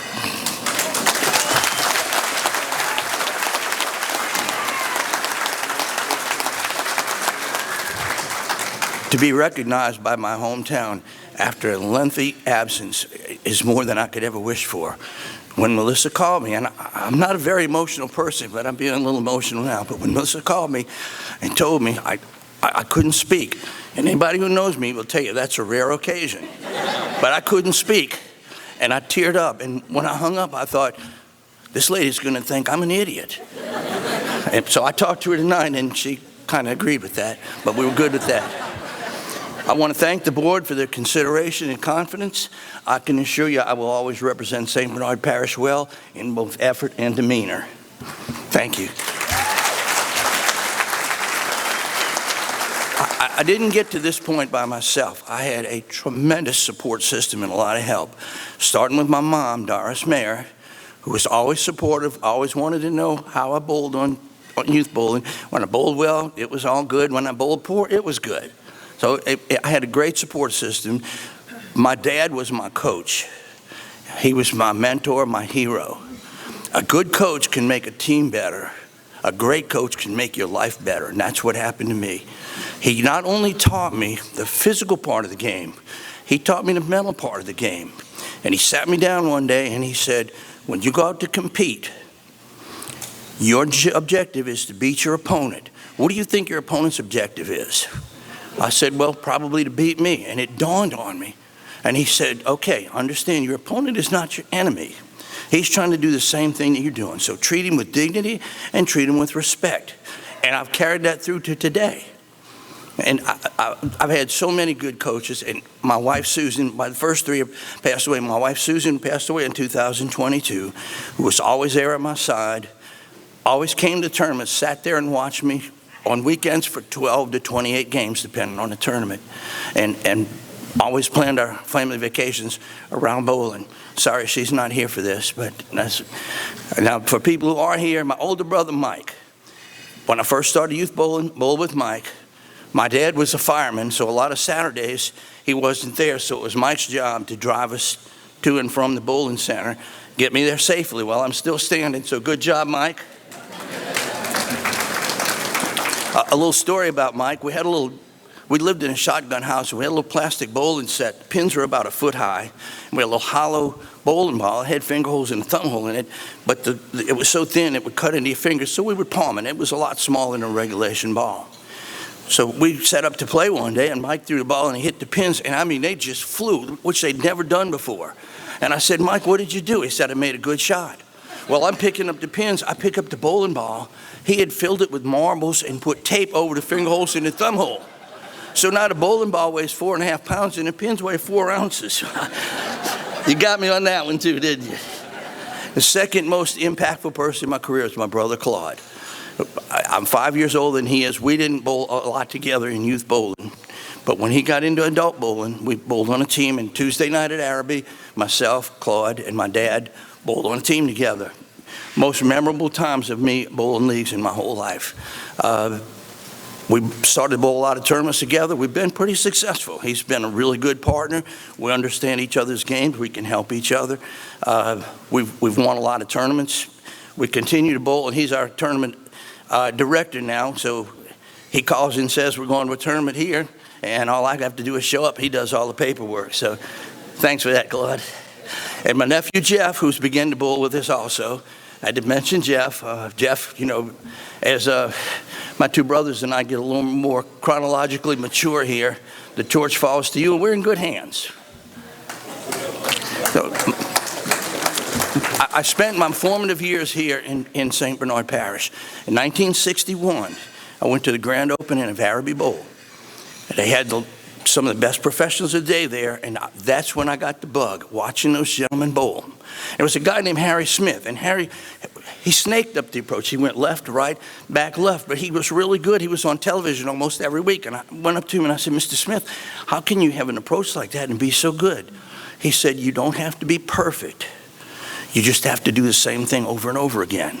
And I learned a very valuable lesson there because I was striving to be perfect and it was making me tense up a little bit. So I learned a lot from him.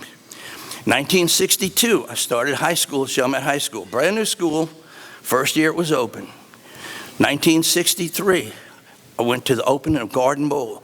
This time, I looked at the professionals with a different eye. I watched their mechanics. I wasn't watching their scores. I watched their mechanics. I watched how they set up, how they released the ball, the tilt of their spine. I watched everything I could watch to try to learn from them, and I tried to incorporate some of that into my game. 1964, I had my first date. 1965, I got my driver's license. 1966, I graduated. Yep, 4 years. From then on, I was here. I bowled leagues here. I bowled at Garden Bowl. A lot of my bowling career was here. And as Roy mentioned, technology has made a big change in this sport. I know it's changed every sport, but I'll tell you just from my perspective, here it is where I go out to bowl a league. I have these spiffy metallic red and metallic silver bowling shoes, but the beauty's engineered in the shoes. My soles and my heels Velcro on and off. The higher the number, the more they slide. So if I'm on an approach that's tacky, I put a higher number on and I can slide. If the approach is slick, I put a lower number on and I don't slide. I may not get it perfect, but I'll get it to a point where I'm comfortable. That's just my shoes. Bowling balls. I take 5 bowling balls out with me. One goes straight. I use it to shoot corner pins, so I'll take the lane out of play, throw it straight. But I have 4 bowling balls that hook. Some hook long, some hook soon, some hook a lot, some don't hook as much. But in this 5 or 6 practice shots I get, I got to figure out which one I'm going to use. So a lot of times I'm adjusting on the fly. I think if I get a few more bowling balls, I'll probably be on a future episode of Hoarders. But so I want to thank the board again. I want to congratulate everybody that got an award or achievement tonight. Our upcoming inductees, congratulations. This is the best thing that's ever happened to me. Thank you. Thank you all. God bless you.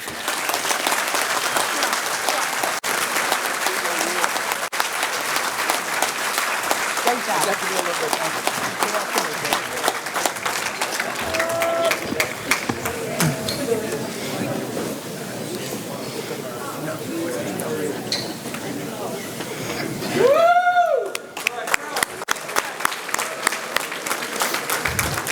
Shane Quirk will present our second inductee tonight.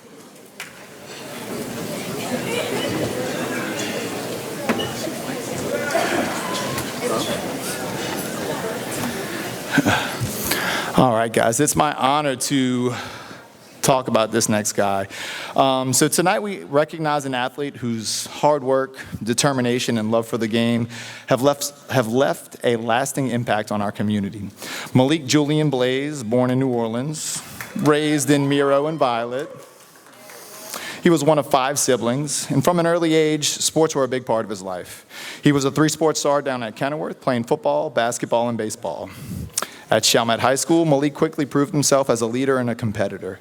He earned varsity letters in 3 sports and collected several honors along the way, including Defensive Player of the Year in basketball and multiple awards in baseball, where he truly made his mark.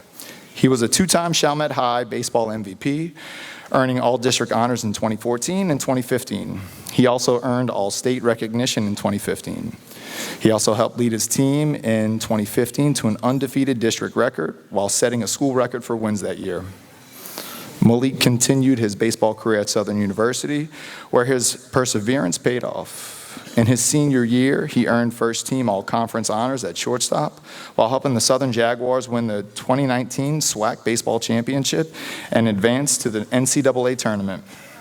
He also graduated with a degree in therapeutic recreation and leisure studies.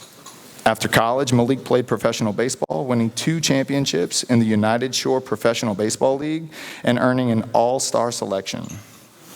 Today, he continues to chase his passion for the game and hopes to give back to baseball through coaching in the future. Please join me in congratulating and welcoming our Hall of Fame inductee, Malik Julian Blaze.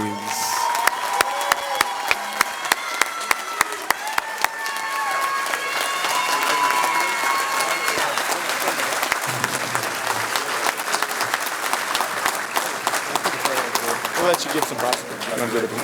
Thank you.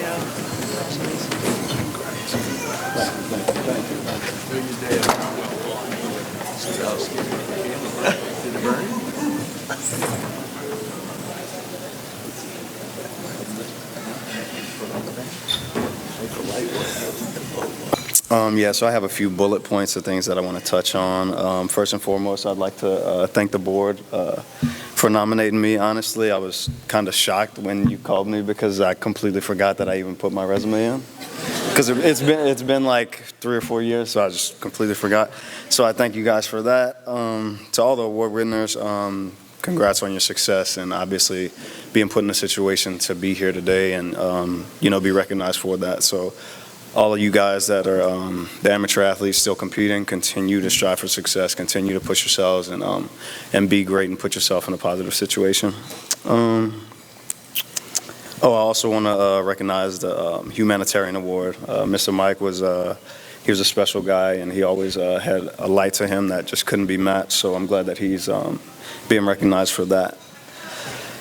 So now to the fun part.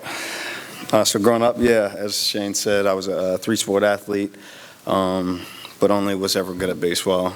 I played football and basketball just because I loved the game, because I was a competitor, and it was also fun to play with my younger brothers every other year.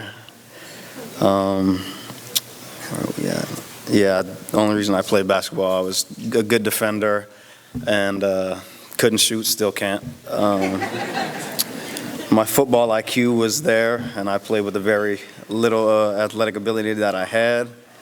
But with baseball, it was like very easy to see early. There was one day I was young, and I was outside throwing the ball with my older brother and got popped in the nose, and the rest is history.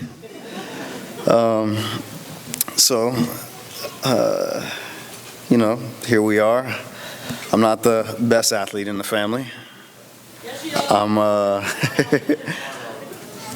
not the fastest by any means. And according to one person in here, I'm honestly not the best high school baseball player in his opinion.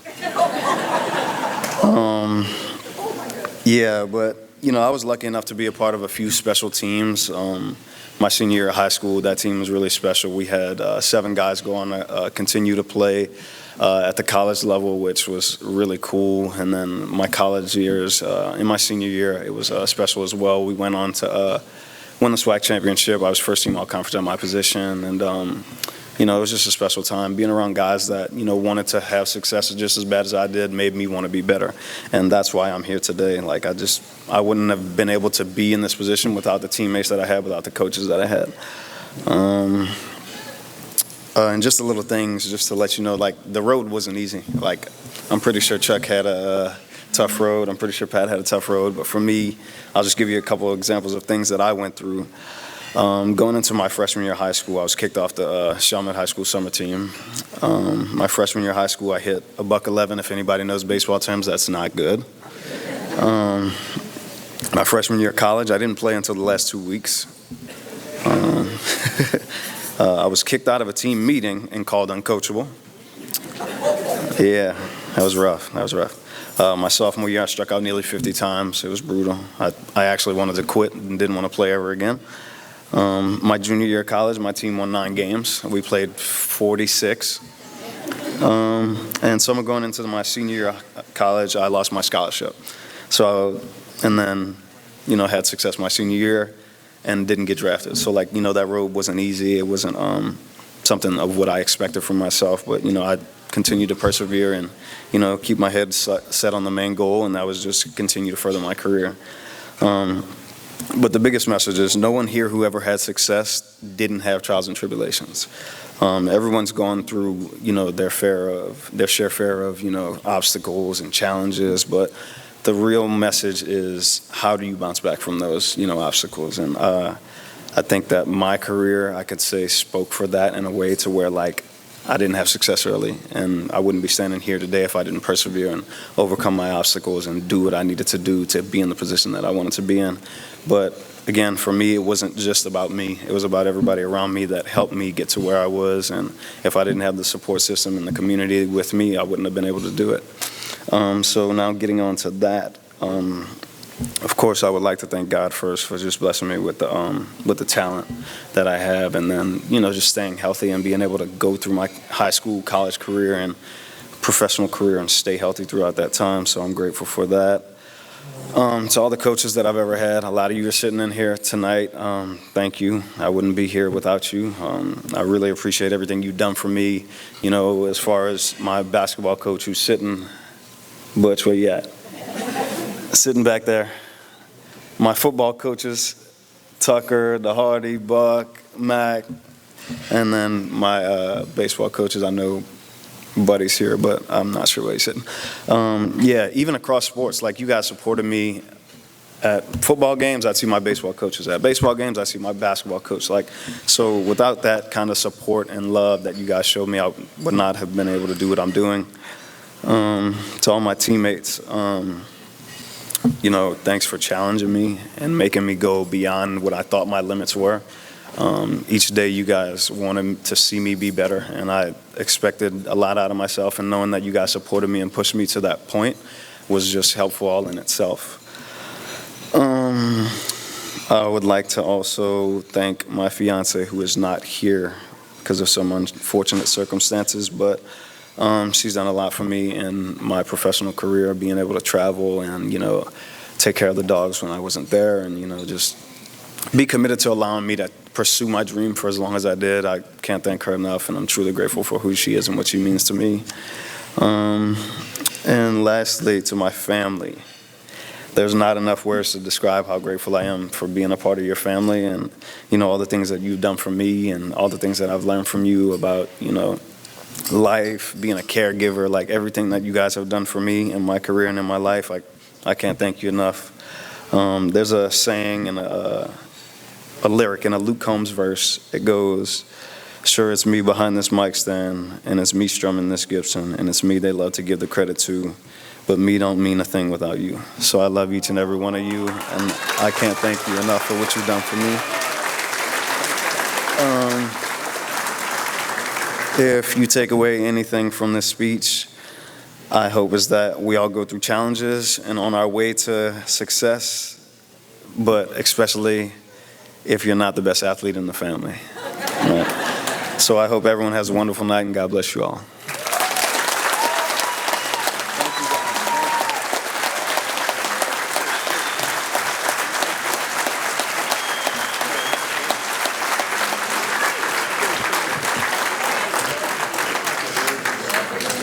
Kelly Plesha will present our third and final inductee tonight.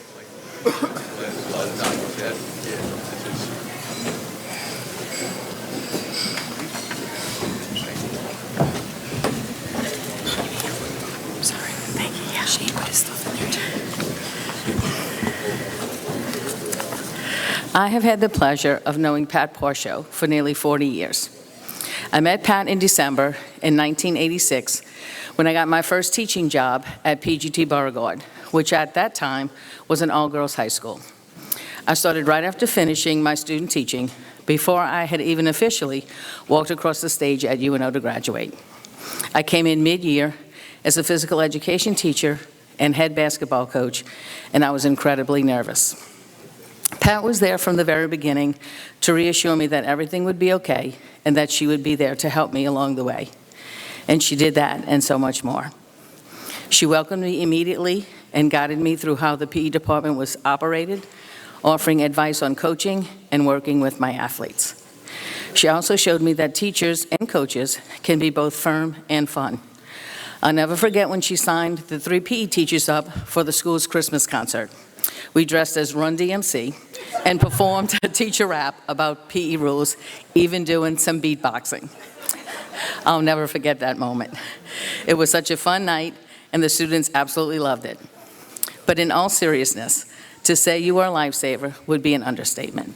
I was young, nervous, and fresh out of college, and you were the best mentor I could have asked for. The following school year, I was blessed to serve as Pat's assistant volleyball coach. That is where I truly began learning every aspect of coaching volleyball. There could not have been a better person to learn from. Pat didn't just teach the game, she taught the why behind it. Her success is undeniable, but what stood out even more was the knowledge and life lessons she instilled in her players. She understood that athletics is about far more than wins and losses. It's about building character, discipline, and resilience. During her coaching career at PGT Beauregard, Pat led her teams to numerous LHSAA state quarterfinalists, state semifinalists, and state final appearances, capturing 2 LHSAA state championships. She was named District Coach of the Year multiple times, Metro Coach of the Year, and Louisiana Volleyball Coaches Association Coach of the Year. She also had the honor of serving twice as the coach for the All-Star Volleyball match. Because of these incredible accomplishments, she was rightfully inducted into the Louisiana Volleyball Coaches Association Hall of Fame. You can clearly see why she was such a tremendous mentor. But for me, it was about more than volleyball. It was about the friendship we built over the years. After that school year, Pat went on to coach at St. Bernard High, and I moved to Chalmette High. Even as opponents, our friendship only grew stronger. Pat, you started my career by sharing your love and knowledge of volleyball, and that is something I will always treasure and be grateful for. Nearly 40 years later, we are still in each other's lives, not just as colleagues, but as lifelong friends. Thank you for passing along not only your knowledge and passion for volleyball, but also your endearing friendship. Congratulations on your induction tonight.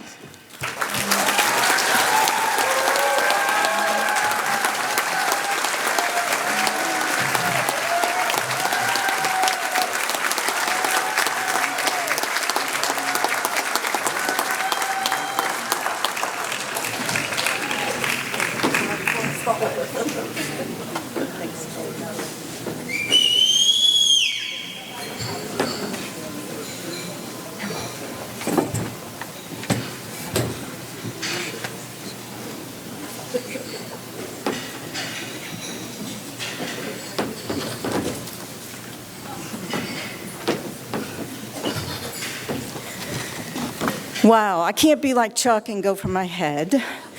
And Malik, I can't go like you and use a phone. It's just too small.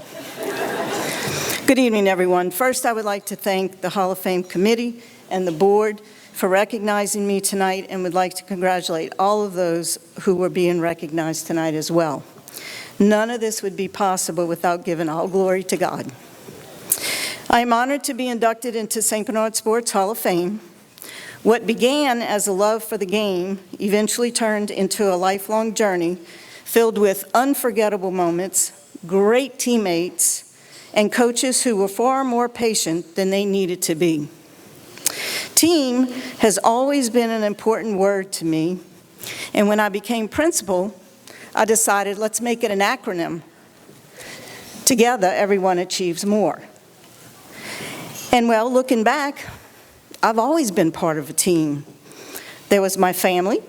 They were a team. Playing ball, of course, was a team. Coaching, a team.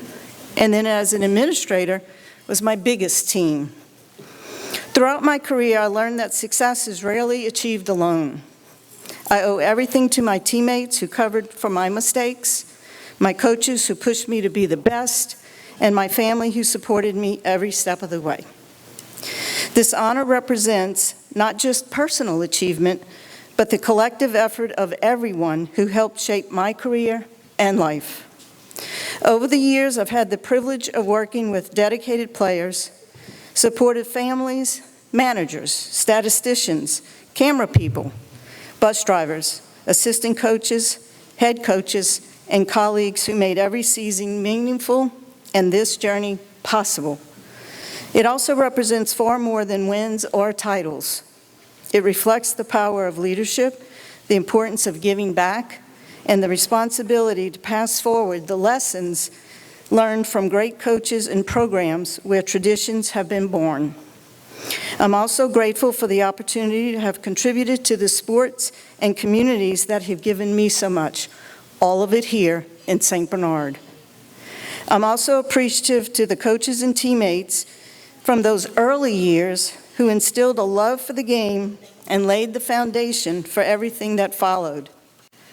I'd be remiss if I didn't take a moment to thank my family, especially my mom and dad, and my sister, my nephews, who have been there through every high and low, cheering me on while I played, while I coached and lived this dream of mine. Their unwavering support has meant the world to me. Thank you for supporting those long hours, those late games, and the many dinners that were reheated more than once. Your love made every season worthwhile, and this recognition is as much yours as it is mine. Throughout my journey as a player, teacher, coach, and principal, I have been surrounded by extraordinary teammates, student athletes, dedicated staff, supportive faculty, and parents.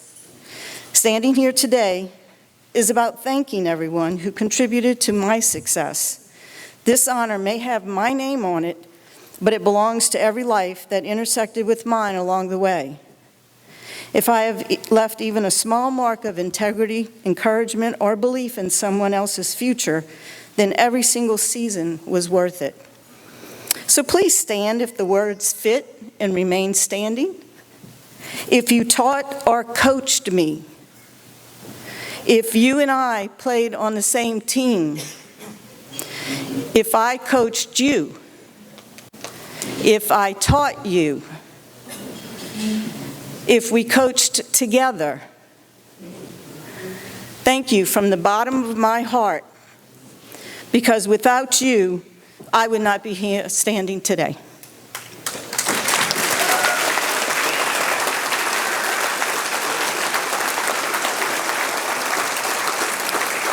This is what tonight is all about for me, is thanking you all. Don't get me wrong, those stats in that program, they were phenomenal. And I don't want my athletes to think they weren't important, because they were extremely important to us and the team. I want to thank every athlete I ever coached for their hard work and dedication to the sport that we all loved.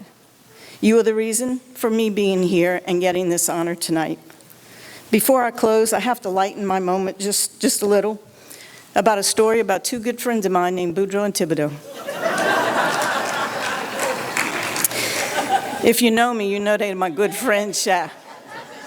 So Boudreaux was standing out in his field, and Thibodeau was going to work, 4:30 in the morning.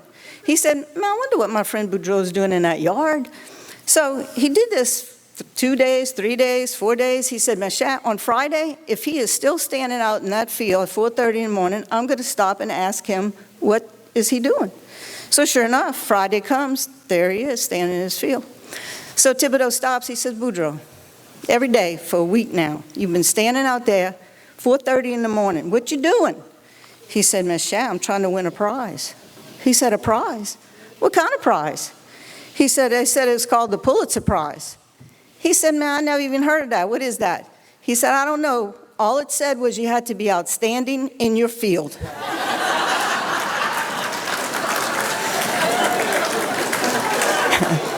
That's my good buddies, yeah. I thank you for this incredible recognition. I accept it with deep humility and a very full heart.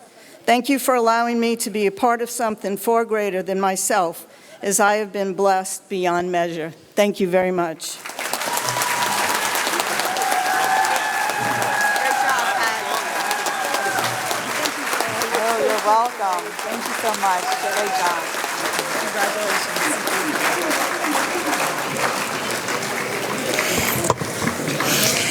All right, thank you guys for being our esteemed guests tonight. We love and appreciate all of you. Please continue your support of the St. Bernard Sports Hall of Fame as we continue to grow and honor all that is wonderful in sports in our parish. If you would like to be a part of what we are doing through our nonprofit, please send us a message, follow us on social media, and spread the word about us. Be on the lookout for the edited video of tonight's event. The full ceremony will be posted on our website. Everyone can have access to it. Thank you to Ryan Knockin, our videographer, Jaime Aguirre and Darren Taylor for our AV needs and photography. All photos and videos will also be posted to our website soon. All award winners, please make sure you come up and you take your photos of yourself. They're yours. You can take the frames as well. Make sure you take them home with you. We hope you had a great night. We thank you from the bottom of our hearts. Congratulations.